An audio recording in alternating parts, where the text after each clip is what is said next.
Assalamualaikum warahmatullahi wabarakatuh. Perkenalkan, nama saya Chandra R. Oli, kelas C6 Prodi PGSD, mahasiswi semester 3 Universitas Muhammadiyah Gorontalo. Tujuan saya membuat video ini untuk memenuhi UTS mata kuliah pembelajaran kelas rangkap dengan dosen pengampu Ibu Yani Hardianti Mahmud, SPD MPD.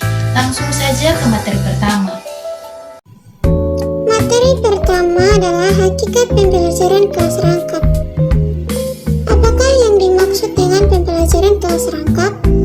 Pembelajaran kelas rangkap adalah salah satu bentuk pembelajaran yang mempersyaratkan seorang guru mengajar dalam satu ruang kelas atau lebih dalam saat yang sama dan menghadapi dua atau lebih kelas yang berbeda. PKR juga bermakna sebagai seorang guru. Mengapa PKR diperlukan? Yang pertama, alasan geografis, alasan demografis, kurangnya guru, terbatasnya ruang kelas, adanya guru yang tidak hadir, dan alasan lainnya.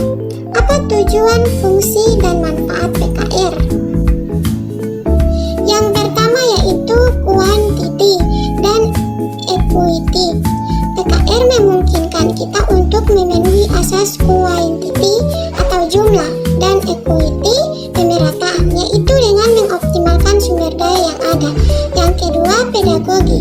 Guru PKR berusaha kuat agar mendorong anak aktif dan mandiri. Yang ketiga adalah keamanan. Dengan pendekatan PKR, pemerintah dapat mendirikan SD di lokasi yang mudah dijangkau oleh anak. Apakah prinsip yang mendasari PKR? Keserampakan kegiatan pembelajaran. Prinsip utama PKR adalah kegiatan pembelajaran yang terjadi secara bersamaan atau serentak. Materi yang kedua yaitu latar belakang pelaksanaan pembelajaran kelas rangkap. Apa itu pembelajaran kelas rangkap atau yang sering kita sebut PKR? Dalam Kamus Besar Bahasa Indonesia, pengertian model pembelajaran adalah kerangka konseptual yang melukiskan prosedur yang sistematis dalam mengorganisasikan pengalaman belajar yang tertentu. Model pembelajaran adalah suatu perencanaan atau suatu pola yang digunakan sebagai pedoman dalam merencanakan pembelajaran. Bagaimana orang memandang pendidikan kelas rangkap? Mengajar dengan merangkap kelas bukan berarti merupakan penyebab terjadinya kurang baiknya kualitas hasil belajar. Hal yang melatar belakangi pembelajaran kelas rangkap. Yang pertama, alasan atau hal yang melatar belakangi terjadinya pembelajaran kelas rangkap tidak hanya karena guru tetapi juga karena letak geografis yang sulit dijangkau oleh jumlah anak usia sekolah yang relatif. Guru juga sering berhalangan datang. Materi yang ketiga yaitu tujuan, fungsi, dan manfaat serta prinsip-prinsip yang mendasari pembelajaran kelas rangkap. Pengertian pembelajaran kelas rangkap. Pembelajaran kelas rangkap itu apa sih? Pembelajaran kelas rangkap adalah bentuk pembelajaran yang mempersyaratkan seorang guru mengajar dalam satu ruang kelas atau lebih dalam saat yang sama dan menghadapi dua atau lebih tingkat kelas yang berbeda. Tujuan, fungsi, dan manfaat pembelajaran kelas rangkap. Yang pertama, quality dan equity. PKR memungkinkan asas jumlah dan pemerataan dengan mengoptimalkan sumber daya yang ada. Yang kedua, ekonomis. Dengan satu orang guru atau beberapa guru, kegiatan pembelajaran dapat terlaksana. Begitu juga dengan ruang kelas.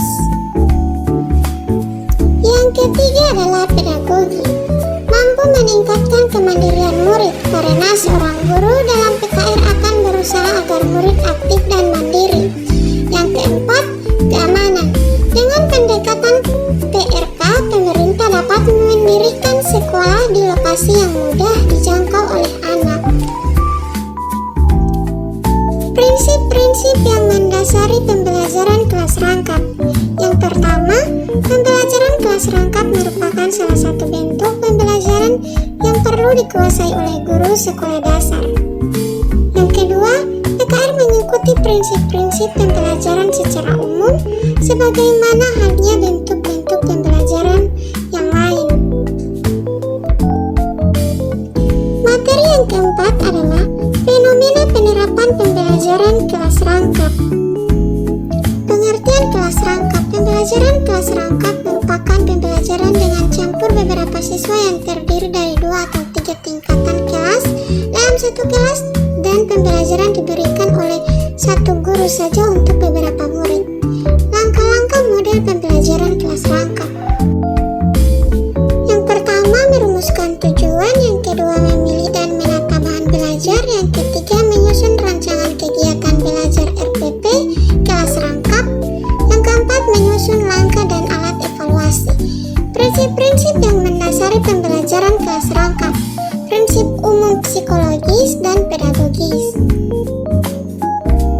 Materi yang kelima adalah karakter dan model-model pengolahan pembelajaran kelas rangkap. Apa itu pembelajaran kelas rangkap? Pembelajaran kelas rangkap adalah satu bentuk pembelajaran yang mempersyaratkan seorang guru mengajar dalam satu ruang kelas atau lebih pada saat yang sama dan menghadapi 2 atau lebih tingkat kelas yang berbeda. Karakteristik pembelajaran kelas rangkap. Yang pertama yaitu karakteristik guru dalam PKR, yang kedua multi-grade, yang ketiga multi-level teaching. Karakteristik interaksi edukatif belajar guru mengajar dengan kreativitas yang tinggi, yang menciptakan suasana kelas yang kondusif dan nyaman. Guru mengolah kelas dengan pengaturan tempat duduk yang berbeda. Materi keenam yaitu prinsip didaktik metodik pembelajaran kelas rangkap yang ideal. Didaktik berasal dari bahasa Latin didasko atau didaskein yang berarti saya mengajar. Secara populer diartikan sebagai ilmu mengajar atau pengetahuan tentang bagaimana mengajar. Membuka dan menutup pembelajaran sebagai seorang guru. Tidak asing lagi dengan kegiatan pembuka dan mengakhiri pelajaran. Dalam membuka pelajaran ada 4 hal pokok yang harus dilakukan oleh guru, yaitu yang pertama menarik perhatian murid, yang kedua menimbulkan motivasi, yang ketiga memberi acuan belajar, yang keempat membuat kaitan materi. Ada 3 kegiatan pokok yang harus dilakukan guru menutup pelajaran, yaitu yang pertama yaitu meninjau kembali, yang kedua mengadakan evaluasi penguasaan murid, yang ketiga memberikan tindak lanjut. Materi yang ketujuh adalah model-model interaksi dalam pembelajaran kelas rangkap yang ideal. Jenis-jenis model interaksi dalam PKR. Yang pertama, proses belajar arahan sendiri. Yang kedua, memberikan penugasan belajar. Yang ketiga, mengecek kemajuan belajar. Yang keempat, memberikan penguasaan belajar lanjut. Yang kelima, mengecek kemajuan belajar. Dan yang keenam, mengevaluasi hasil belajar siswa.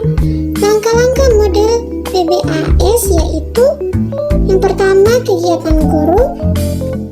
Yang kedua yaitu kegiatan siswa. Model tutorial lintas kelas merupakan kerangka kegiatan belajar siswa dengan memanfaatkan siswa lain kelas yang lebih tinggi untuk membantu siswa kelas dalam memahami atau mengerjakan sesuatu. Model MTLK. Model olah pikir berebut. Model olah pikir berebut atau merupakan kerangka kegiatan belajar yang menekankan pada proses berpikir penyebar atau divergent thinking secara dialog. Model konsultasi intrakelompok.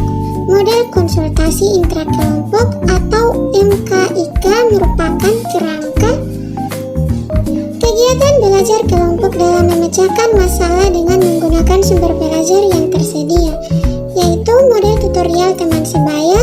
Model tutorial teman sebaya merupakan kerangka kegiatan belajar siswa dengan memanfaatkan teman sekelasnya yang memiliki kemampuan. lebih untuk membantu temannya dalam melakukan sesuatu kegiatan atau memahami suatu konsep.